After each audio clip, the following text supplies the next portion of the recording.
इसान वहीं साहब, आप सीनियर सियासतदान हैं और सुप्रीम कोर्ट के सीनियर लॉयर हैं। सुप्रीम कोर्ट के 9 रुकनी बेंच पे पॉलिटिकल पार्टीज़ को भी एतराज़ हैं, बाज़ जजेस भी उस पर मुतमिन नहीं हैं।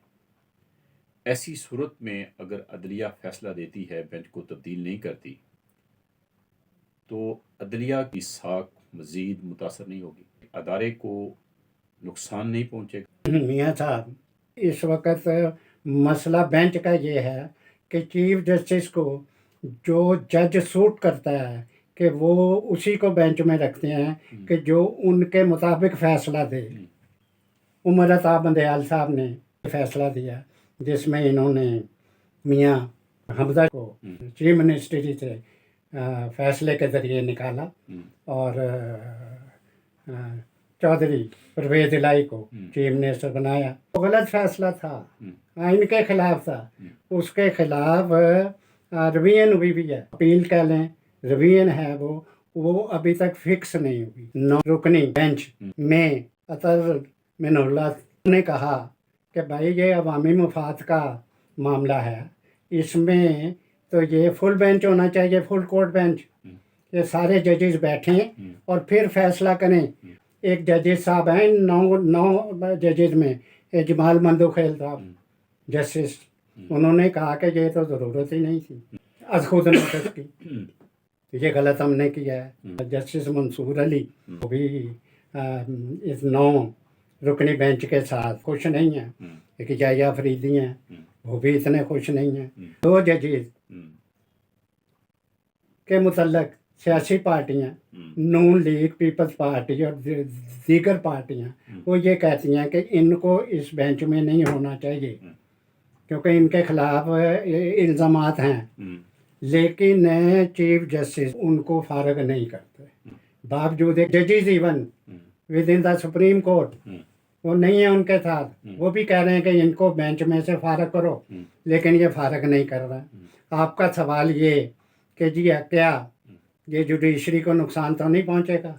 मैं ये कह रहा हूँ मियाँ साहब कि right from justice Munir up to या जस्टिस मुनीर से लेकर उमर बंदयाल तक जो कुछ इस मुल्क के साथ हुआ है, जो कुछ सियासी पार्टियों के साथ हुआ है, जो कुछ इंसाफ के ख़िलाफ़ हुआ है, जो जमहूरियत के ख़िलाफ़ इन लोगों ने किया है, तो ये एक दफ़ा ये मामला तय हो जाना चाहिए।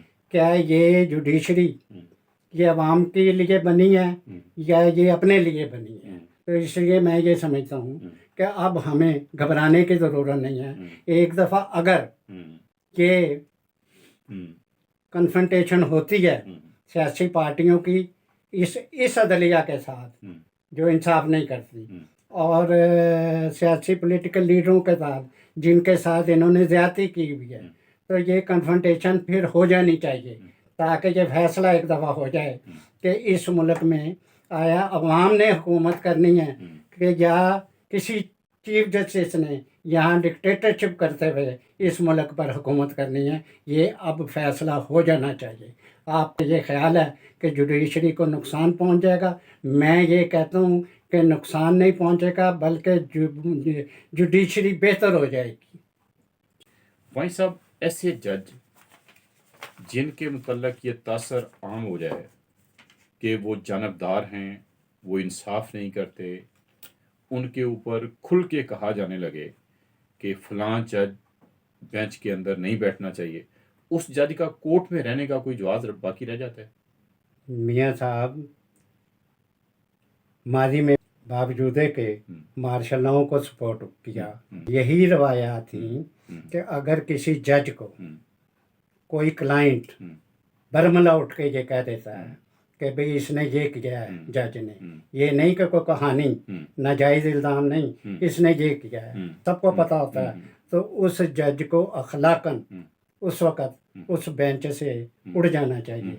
उसमें और ये 9 रुकनी बेंच में जो 2 जजेस हैं, एक नकवी साहब और एक एजाजुल हसन साहब, अखलाकन असूलन इन्हें इस बेंच में नहीं बैठना चाहिए। आप दुरुस्त कह रहे हैं कि अगर किसी जज के मुतल्लिक ये लोग कहना शुरू हो जाएं कि ये इस शख्स ने ये बदयांती की है हैं जी, उसका फिर हक नहीं रहता हम्म। कि उस बेंच में बैठे। वहीं साहब सवाल ये नहीं है कि वो बेंच में नहीं बैठेगा, मैं कहता हूं कि काबिले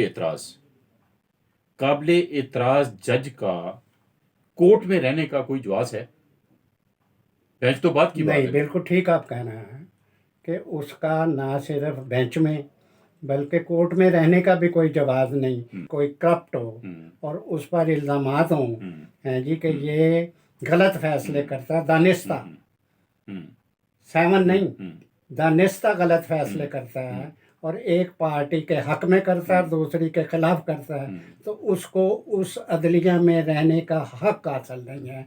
इसीलिए सुप्रीम जुडिशल काउंसिल बनाई हुई है कि ताकि उस जज का रेफरेंस जो है उसमें जाए, उसका वहाँ ट्रायल हो और साबित किया करे वो शख्स या वो लोग कि भाई ये जो है ये बदयानत है और इसको अदालत में बेंच में बतौर जज रहने का कोई हक हासिल नहीं। वहीं सब क्या आप ज़रूरत महसूस नहीं करते कि जजेस के एहतसाब का तरीकाकार साफ और शफाफ होना चाहिए, आवाम को नज़र आना चाहिए? ये था, बिल्कुल आप दुरुस्त कह रहे हैं कि एहतसाब का तरीकाकार जो है अदलिया का, ये इतना साफ और शफाफ नहीं है। ये इन्हीं को फ़ायदा पहुंचा देता है कि आप सुप्रीम जुडिशल काउंसिल में कई मुकदमात पड़े हुए हैं कि जिनके फैसले नहीं हो रहे। अगर किसी का फैसला होने लगता है कि नज़दीक आता है तो वो रिज़ाइन कर देता है। अब फिर कई 2-3 जजेस ने रिज़ाइन किया, रिज़ाइन करके वो पेंशन भी ले रहे हैं और तमाम मराहत ले रहे हैं, वो उन्होंने रिज़ाइन कर दिया, वो जज नहीं है। मेरा मतलब ये एहतसाब तो नहीं है कि एक जज बदयानत है, वो इस काबिल नहीं कि जुडिशरी में बैठे, इस काबिल नहीं कि वो जज रहे और वो फिर रिज़ाइन करके और वो पेंशन भी लेता रहे और तमाम मराहत भी लेता रहे और उसको प्लाट भी मिल जाए। तो ये तो आप बिल्कुल दुरुस्त कह रहे हैं कि ये कोई फेयर एहतसाब नहीं है। हमें फेयर एहतसाब अदलिया में करना पड़ेगा ताकि इस मुल्क के गरीब आवाम को इंसाफ मिल सके और इसी सूरत में मिलेगा कि यहाँ इस जुडिशरी में जजेस दयानतदार हों, फेयर हों, इनकी जो तनख्वाहें हैं वो भी बड़ी माकूल होनी चाहिए ताकि इस मुल्क में जो गरीब लोग भूखे मर रहे हैं। दूसरा है कि पेंशनों को भी देखना चाहिए। तीसरा सबसे अहम बात वो ये है मियाँ साहब, जज जेनुअनली जो रिटायर होते हैं तो ये नौकरी ले लेते हैं कहीं ना कहीं उससे ज़्यादा तनख्वाह की, इनको रिटायर होने के बाद जज को पाबंदी लगा देनी चाहिए कि ये कोई कहीं और नौकरी करे।